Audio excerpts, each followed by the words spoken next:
এখন ভাগ বটোৱাৰাক লৈ মহাজোঁটত লাগিব নেকি মহাজোঁট বিভিন্ন সময়ত কংগ্ৰেছ আৰু এআইইউডিএফৰ নেতৃত্বই দিছে পৰস্পৰ বিৰোধী মন্তব্য ৰাজীৱ ভৱনত উঠিছে প্ৰাৰ্থিত্বৰ বাবে আবেদনৰ জোৱাৰো আঞ্চলিক গণমৰ্চায়ো আসনক লৈ অব্যাহত ৰাখিছে হুকিয়া তৎপৰতা কিন্তু তাৰ বিপৰীতে মহাজোঁটক লৈ আত্মবিশ্বাসী এআইইউডিএফৰ একাংশ নেতা সকলোৰে দৃষ্টি এটা কথাতে নিবদ্ধ মহাজোঁট বন্ধনত সঠিকভাৱে হ'বনে আসনৰ ভাগ বতৰা এআইইউডিএফৰ বিধায়ক আমিনুল ইছলামৰ দাবী মিত্ৰতা সঠিক দিশত আগবাঢ়িছে আৰু ইয়াৰ সফল সমাপ্তি হ'ব আমি 100% সদিচ্ছাৰে আগুৱাই গৈ আছো 100% সদিচ্ছাৰে আগুৱাই গৈ আছো আৰু যিমান দূৰ সম্ভৱ চেক্ৰিফাইচ কৰিবলৈ আমি ৰেডি আছো গতিকে আমি ভাবো যে সকলোৱে এক বৃহত্তৰ অসমবাসীৰ স্বাৰ্থত এইটো হ'ব বুলি আমি আশাবাদী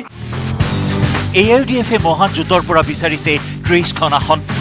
কংগ্ৰেছৰ দখলত থকা সমষ্টিও বিচাৰিছে এআইইউডিএফে ইতিমধ্যে সৰুক্ষেত্ৰী লাহৰীঘাটত বদৰুদ্দিন আজমলে অব্যাহত ৰাখিছে নিৰ্বাচনী প্ৰচাৰ ইয়াৰ বাবে এআইইউডিএফৰ ওপৰত কংগ্ৰেছী বিধায়কসকল খৰ্গহস্ত হোৱাৰ সময়তে আমিনুলৰ দাবী আসন বুজাবুজি সন্দৰ্ভত আলোচনাৰ মাধ্যমেৰে সকলো বিতৰ্কৰ অৱসান হ'ব যেহেতু এতিয়ালৈকে চূড়ান্ত সিদ্ধান্ত হোৱা নাই এটা ফ্ৰেন্ডলি হ'ব নহ'ব লাষ্টত হ'লে কেইখনত হ'ব কি সেইটো আমি ভাবো আৰু কিছুদিন আমি অপেক্ষা কৰিব লাগিব কাৰণ আলোচনা জাষ্ট আৰম্ভহে হৈছে আমি আচলতে এলায়েন্সৰ কাৰণে গৈ আছো আমি এলায়েন্সৰ কাৰণে সৰ্বতো প্ৰকাৰৰ প্ৰচেষ্টা চলাই আছো আৰু যিমান চেক্ৰিফাইচ আমাৰ লেভেলৰ পৰাও কৰিব পৰা যায় সিমানখিনি কৰিবলৈ আমি প্ৰস্তুত আছো এআইইউডিএফৰ বিধায়ক ৰফিকুল ইছলামৰো দাবী বিৰোধী মহাজোঁটে উৎখাত কৰিব শাসকীয় পক্ষক ছটা দলৰ ফালৰ পৰা নিৰ্ধাৰিত প্ৰতিনিধি আমাৰ আছে তেখেতসকলে একেলগে টেবিলত বহি ডিছকাশ্যন কৰিব আৰু এটা সফল সমাপ্তি হ'ব আপোনালোকে জানি লওক গোটেই অসমৰ জনতাক অসমৰ জনগণে বিচাৰিছে যে এই ছটা দল মিলি আৰু দুই এটা দল আছে আমি আহ্বান জনাইছোঁ তেখেতসকলৰ লগত আমাৰ আলোচনা চলি আছে বিজেপিৰ যিখিনি স্বৈৰাচাৰিতা চলিছে অসম বিৰোধী যি সিদ্ধান্ত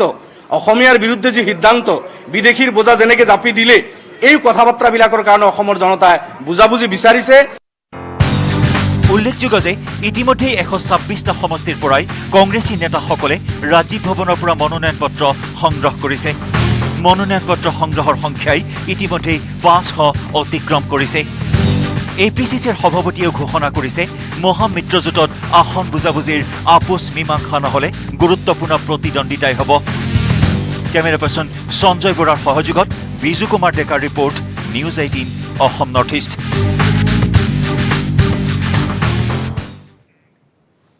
আগন্তুক বিধানসভা নিৰ্বাচনলৈ সাজু হৈছে প্ৰতিটো দল ইতিমধ্যে প্ৰাৰ্থিত্ব বিচাৰাসকলে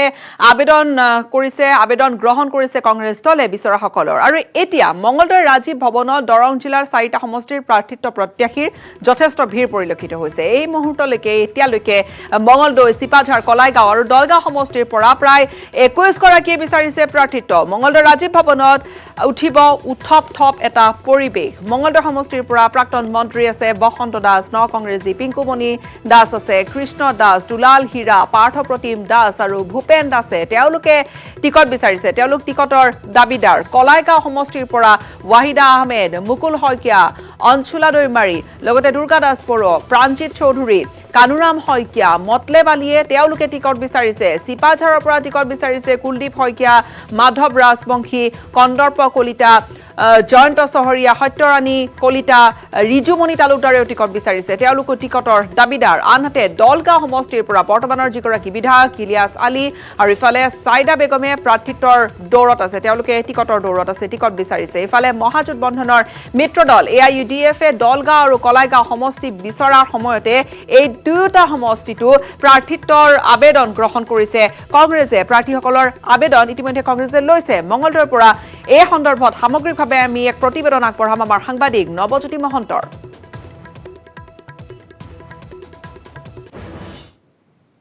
নিশ্চয়কৈ সমাগত বিধানসভা নিৰ্বাচন আৰু বিধানসভা নিৰ্বাচনক লৈ ইতিমধ্যে প্ৰতিটো দল সাজু হৈ পৰিছে তেনে সময়তে কংগ্ৰেছৰ ৰাজীৱ ভৱনে এতিয়া প্ৰাৰ্থিত্ব বিচাৰি প্ৰাৰ্থীসকলে ভিৰ কৰিছে মই উপস্থিত আছোঁ মঙ্গলদৈ ৰাজীৱ ভৱন আৰু মঙ্গলদৈ ৰাজীৱ ভৱনতো দৰং জিলাৰ 4টাকৈ সমষ্টিৰ যি প্ৰাৰ্থী এই প্ৰাৰ্থীসকলে এই ৰাজীৱ ভৱন আহি উপস্থিত হৈছে আৰু তেওঁলোকে প্ৰাৰ্থিত্ব বিচাৰিছে আমি কথা পাতিম জিলাৰ সভাপতিগৰাকী আছে লগতে কেইবাগৰাকীও প্ৰাৰ্থী আমাৰ লগত আছে প্ৰথমতে জিলাৰ সভাপতিগৰাকীৰ ওচৰলৈ যাব বিচাৰিছোঁ যিহেতু সমাগত নিৰ্বাচন নিৰ্বাচনক লৈ কি ধৰণৰ প্ৰস্তুতি আৰু প্ৰাৰ্থিত্ব বিচাৰি ইতিমধ্যে কেইবাগৰাকীও প্ৰাৰ্থিত্ব বিচাৰি আহিছে দৰং জিলাৰ সমষ্টিকেইটাৰ কাৰণে কিমান প্ৰাৰ্থী আপোনালোকে বিচাৰিছে আমাৰ এতিয়া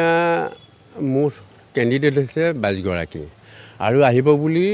বিশ্বাস আছে আমি ইতিমধ্যে আমি গম পাইছোঁ আৰু 7 দিন বঢ়াই দিছে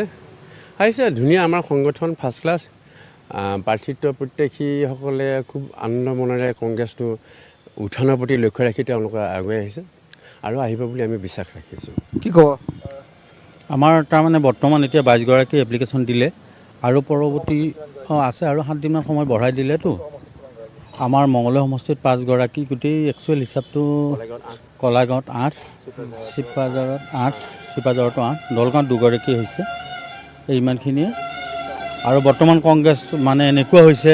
বিজেপি চৰকাৰ চলি আছে মানুহবিলাকৰ বিজেপিৰ প্ৰতি মোহ ভংগ হৈছে নতুন মুখ আমাৰ দৰং জিলা কংগ্ৰেছলৈ আহিছে আমি আশা কৰিম অনাগত দিনত আৰু মানুহ আহিব আমি ভাবিছোঁ পৰৱৰ্তী সময়ত আমাৰ 21ত কংগ্ৰেছৰ চৰকাৰ হ'ব বুলি আমি পুৰা আশা কৰিছোঁ কি ক'ব যে নিৰ্বাচনক লৈ আপোনালোক সাজু হৈছে ৰাজীৱ ভৱনত মানুহৰ ভিৰ দেখিছোঁ আমি পুৰা সাজু আমি কঁকালত টঙালি বান্ধিছোঁ এইবাৰ আমাৰ কংগ্ৰেছৰ জয় নিশ্চিত আৰু আমি মঙলদৈ দৰং জিলাত যেনেকৈ প্ৰাৰ্থিত্ব প্ৰত্যাশীবিলাক দেখিছোঁ ভাবিছোঁ বহুত মানে উত্থান হৈছে গতিকে আমি আশাবাদী আগন্তুক 21ত কংগ্ৰেছ আমি আমাৰ মঙলদৈ সমষ্টিত আমাৰ 6জনে দাবীদাৰ হৈছে পিংকুমণি দাস কৃষ্ণা দাস বসন্ত দাস দুলাল হীৰা পাৰ্থপ্ৰতিম দাস আৰু ভূপেন দাস মুঠ আমাৰ 22জনলৈ বৃদ্ধি পাইছে দৰং জিলাত গতিকে আমি বহুত উৎসাহিত হৈছোঁ আৰু আমাৰ কৰ্মীসকলো উৎসাহিত আৰু বিশেষকৈ ইয়ং জেনেৰেশ্যন আজি যিমান আহিছে চব ইয়ং জেনেৰেশ্যন বহুত মানে উৎসাহিত প্ৰাৰ্থী আছে প্ৰাৰ্থিত্ব বিচৰা প্ৰাৰ্থী আছে আমি জানিব বিচাৰিম যিহেতু নিৰ্বাচন সমাগত প্ৰাৰ্থিত্ব বিচাৰি বহুতে আহিছে আপুনিও প্ৰাৰ্থিত্ব বিচাৰিছে মঙলদৈ সমষ্টিৰ পৰা কি ক'ব কি আশালৈ নতুনকৈ জইন কৰিছে কংগ্ৰেছ আচলতে আপোনালোকৰ চেনেল যোগে জৰিয়তে অসম ৰাজ্যক এটা কথা জনাব বিচাৰিছোঁ যে ভাৰতীয় জনতা পাৰ্টীত নিষ্ঠাৱান কৰ্মীৰ আজি কোনো স্থান নাই কেৱল হিটলাৰী শাসনেৰে অসমখনক শাসন কৰিবলৈ যি প্ৰচেষ্টা বিজেপিয়ে লৈছে তাৰ প্ৰতি কিন্তু অসমৰ ৰাইজ কিন্তু মোহভংগ হৈছে আৰু সেইকাৰণে আজি ভাৰতীয় জাতীয় কংগ্ৰেছৰ প্ৰতি সকলো আকৰ্ষিত হৈছে আৰু মই এজন নিষ্ঠাৱান কৰ্মী হিচাপে আৰু মই এজন অসমীয়া মানুহ হিচাপে হিটলাৰী শাসনক বিৰুদ্ধে আৰু অসমৰ আগন্তুক দিনত যে অসমত যে কংগ্ৰেছ চৰকাৰ প্ৰতি নিশ্চিত আৰু মঙলদৈ সমষ্টিত অধিক ভোটত প্ৰায় 50ৰো অধিক হাজাৰ ভোটত মঙলদৈ সমষ্টি কিন্তু অহা নিৰ্বাচনত জয়ী হ'বলৈ নিশ্চিত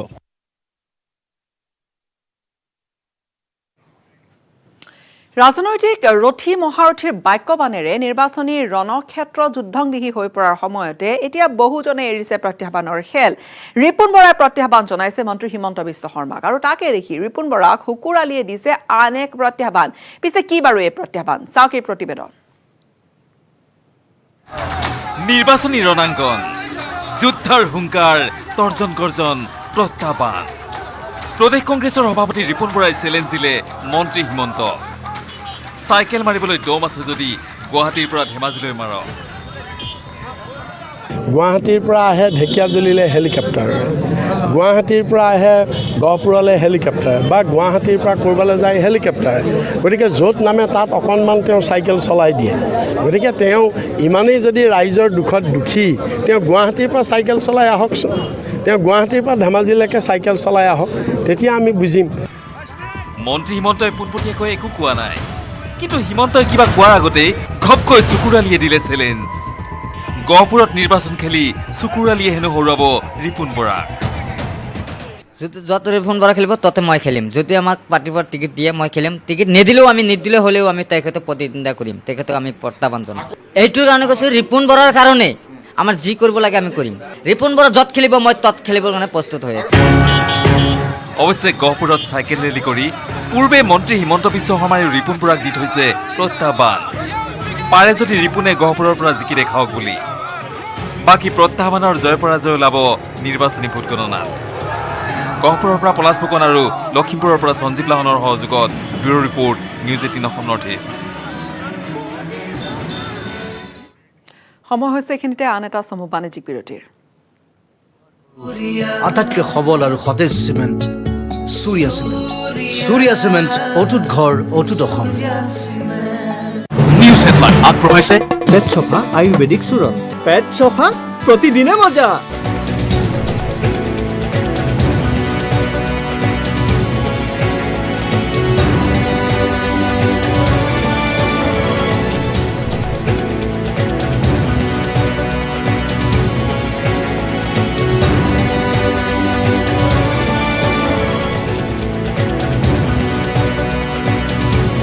বিশ্বাসেই নহয় যে এয়া মোৰ চলি আছিল। ধৰ্ম পালন কৰক ভাৰতীয় জনতা পাৰ্টীয়ে। আসনক লৈ টনাজোৰা অগপ বিজেপিৰ। বৰপেটা সমষ্টিক লৈ বিজেপিৰ টনাজোৰা। অগপ দলৰ দখলত থকা কেইবাটাও সমষ্টিত বিজেপিৰ চকু। মিত্ৰতাৰ ধৰ্ম পালন কৰিবলৈ বিজেপিক আহ্বান গুণীন্দ্ৰ নাথ দাসৰ। অগপই এৰি নিদিয়ে নিজৰ 14টা সমষ্টি। মিত্ৰজোঁটৰ মই বিধায়ক আছোঁ। আমাৰ দলে দাবী কৰিছে যি 14গৰাকী বিধায়ক আছে 14গৰাকী বিধায়কৰ প্ৰতিটো সমষ্টি লাগিব। আৰু যদি তুলনা কৰোঁ এই 14টা সমষ্টিৰ ভিতৰত তাতে ABC যদি কেটেগৰীৰ যদি সমষ্টি ধৰা হয় সহজে জিকা সমষ্টি তেতিয়া বৰপেটা সমষ্টিতে 14টাৰ ভিতৰত চিট পৰিব। গাঁৱে গাঁৱে বুথ সভা পাতি সাজু হৈছে বৰপেটা অগপ। অগপ বিধায়ক গুণীন্দ্ৰ দাসৰ মতে বিজেপিৰ অৱস্থা ভাল নহয় বৰপেটাত। বিজেপিয়ে সংযম ৰক্ষা কৰিব লাগে বুলি ক'লে অগপ বিধায়কজনে। লক্ষণীয় হ'ব বৰপেটাৰ যুঁজ।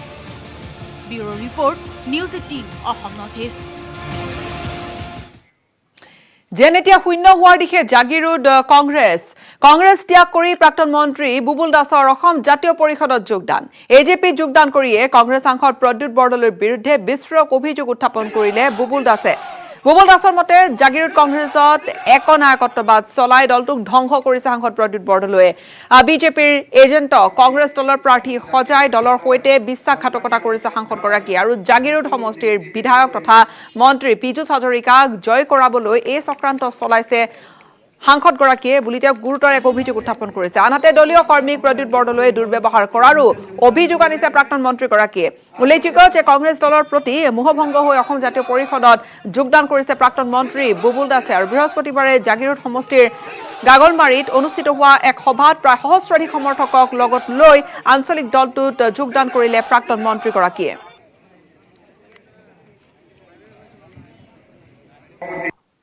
প্ৰদ্যুৎ বৰদলৈ ডাঙৰীয়াৰ হস্তক্ষেপতে এইবোৰ হৈ আছে। এই কংগ্ৰেছ দলটো ধ্বংস কৰি বিজেপিৰ প্ৰাৰ্থীজনক জিকাবৰ কাৰণে বিজেপিৰ প্ৰাৰ্থীজনক পুনৰবাৰ MLA বনাবৰ কাৰণে তেওঁ এইবোৰ কাম কৰি আছে। মই কংগ্ৰেছটো এইকাৰণেই ত্যাগ কৰিলোঁ যিহেতুকে পুনৰবাৰ আমি মোৰ জীৱনৰ ৰাজনীতি যিহেতুকে আৰম্ভ কৰিছিলোঁ আঞ্চলিকতাবাদত, গতিকে এতিয়া পুনৰ জাতীয়তাবাদৰ এই দলটো আগবাঢ়ি আহিছে, অসমৰ ৰাইজৰ পিছত থিয় হৈছে, সেইকাৰণে মই কংগ্ৰেছ। অসম জাতীয় পৰিষদৰে হ'ব BPFৰ মিত্ৰতাক লৈ ইতিমধ্যে হৈছে AJP BPFৰ আলোচনা। আৰু এই ঘোষণা AJPৰ কাৰ্যকৰী সভাপতি পবিন্দৰ ডেকাৰ। লগতে ডেকাৰ দাবী আগন্তুক নিৰ্বাচনত হ'ব জাতীয়তাবাদী শক্তিৰ জয়। অসম জাতীয় পৰিষদে একক সংখ্যাগৰিষ্ঠতা লাভ কৰিব বুলিও দাবী কৰিছে পবিন্দৰ ডেকাই। জাগিৰোডত তেওঁৰ এই মন্তব্য।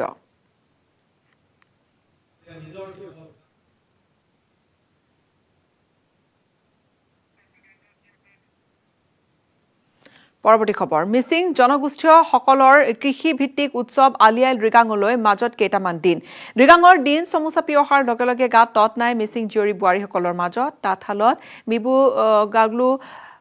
গালু লগতে ৰিবি গাছেং বোৱাত ব্যস্ত হৈ পৰিছে জীয়ৰী বোৱাৰীসকল। গুমৰাগৰ আখৰাত মতলীয়া হৈ পৰিছে সকলো। ঢোল তাল বাঁহী পেপাৰ মাতত মুখৰিত হৈ পৰিছে ধেমাজিৰ বানেধোৱা জীয়াঢল কেঁকুৰি অঞ্চল।